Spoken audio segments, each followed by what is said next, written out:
আসসালামু আলাইকুম। তো বিগত কিছুদিন যাবৎ আমার বাসায় প্রচণ্ড পরিমাণে ভাইরাস ছিল। বাচ্চা কবুতর নষ্ট হয়েছে অনেকগুলা, প্রায় 40টার মতো বাচ্চা নষ্ট হয়েছে। যাক, এখন আল্লাহর রহমতে কবুতরগুলো সুস্থর দিকে আছে। তো আমি থোর ভেঙেই যে আমার বড় কবুতরগুলো সব ছাদে নিয়ে এসে পড়েছি। এখানে প্রায় 50 পিসের মতো আছে, আর অনেকগুলা কবুতর আমি সরাই দিছি, ভাই ব্রাদার অনেককে দিয়েছি কবুতর এগুলা। আর এই যে এখানে উড়ানো কিছু আছে, এগুলো আমার পুরান পাল্লা করা কবুতরও ছিল, প্লাস বাচ্চা আছে এখানে 6-7টা, এখানেও আছে। তো যে কারণে ভিডিওটা করলাম যে আজকে আমি দেখাবো আপনাদের কিভাবে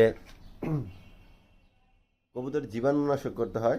তো অনেকে ব্লিচিং পাউডার দেয়, অনেকে চুন দেয়। আমি এখানে অনেক আইটেম মিলিয়ে একটা জীবাণুনাশক তৈরি করেছি।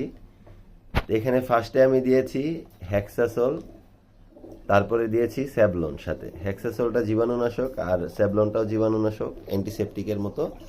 আর সাথে আমি গুলিয়েছি চুন। কবুতরগুলার শরীরে প্রথম স্যাভলন স্প্রে করে আমি রোদে রেখেছিলাম।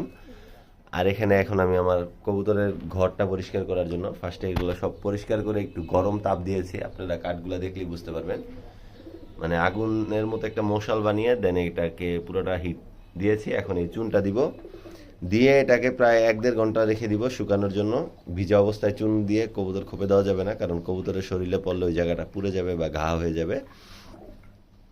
তো এটা ছিল যাদের বাসায় এরকম ভাইরাস ছড়াছড়ি করছে, এখন ট্রাই করবেন নতুন কবুতর না ঢুকানোর বাসায়।